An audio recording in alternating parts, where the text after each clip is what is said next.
your vantage point when Amen and Hero got into the scuffle? Do you know what happened there? I didn't see it live, but I rewatched it, and they were in each other's face, bumping chests a little bit, and one guy's stronger than the other. The refs, I guess, did you say something that got you thrown out? Did the refs say why you got thrown out? If what I said gets me kicked out, I'd be kicked out every game. So it's very minimal. He was talking to a staff member. I was talking to him, and I think he's trying to protect his crew. Before that, just with the lead being erased again, does it feel like a little deja vu from a couple nights ago? Yeah, I mean, the scoring at the end in both of those games obviously stands out, and that's something that has to be addressed. We go back and forth during the game at times, have our ups and downs, and then when you can rely on your defense and hold a team to certain numbers. I mean, they finished with 23 in that quarter, and they had a ton of free throws at the end and the technicals and all that. So we are guarding well enough and holding Minnesota to 100 until they go on their run. But we're struggling to score at the end, and so that's something that needs to be solved. Until Dylan and Cam hit the 2 threes, we had 12 points at that point. So,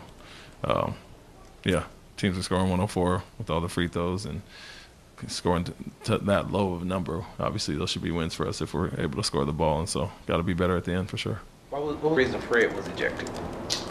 Mark said he bumped him. I think they were obviously talking about the timeout for the 5-second call. I watched the replay, and Fred motioned that he did timeout, brushed him, and that was it.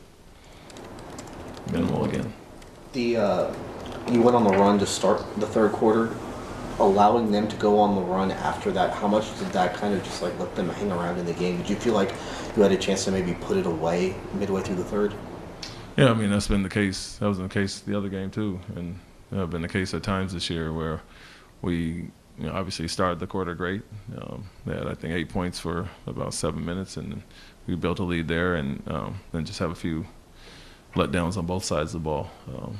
Whether it's a sloppy offensive possession that creates a turnover and they get outrun, or losing Hero and him making some shots. And so the key is always to sustain that when you make some substitutions. You can't run guys the whole quarter, and guys have to come in and uphold that the work that the starters do or increase it. But still ups and downs, and we still had our chances in the fourth quarter for sure, but didn't score enough.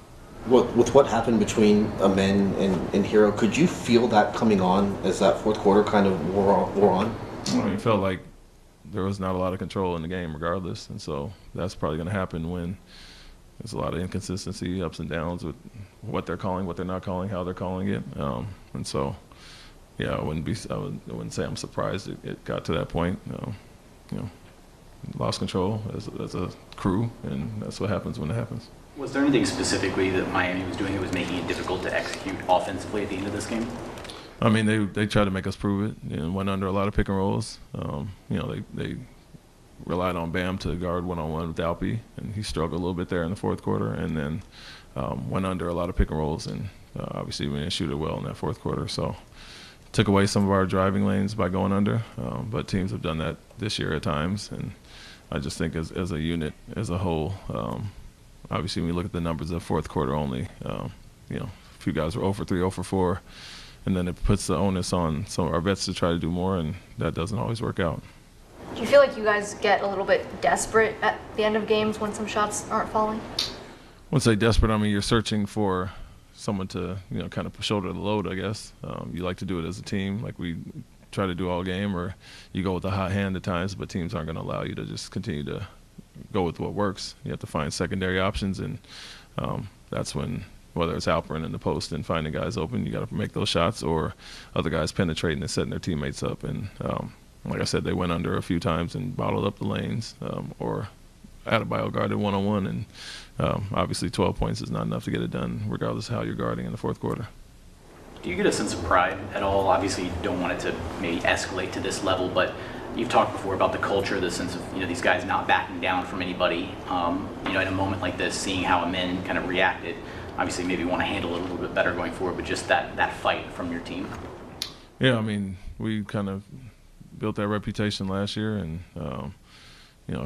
taking on that mentality. So I think the league, and teams know what we're about. So that's nothing new. And like I said, going into this year, the fact that we've laid that foundation and mentality of toughness and competitiveness and effort and all those things, now we just have to add the IQ and the finishing to it. And so I think more so that's been there, done that last year, and need to figure out the other side now, which is finishing games, IQ stuff and experience, stuff that happens with experience with our guys, and not being deer in the headlights, so to speak, at the end of games when it's our first time. Dylan returned tonight, didn't seem to have a lot of rest. What did you make of his minutes? It was great as usual, consistent as usual. Like to your point, we're looking at running him shorter stretches due to maybe him being winded, but he was totally fine, and need everybody to play like he does. Thanks, Coach.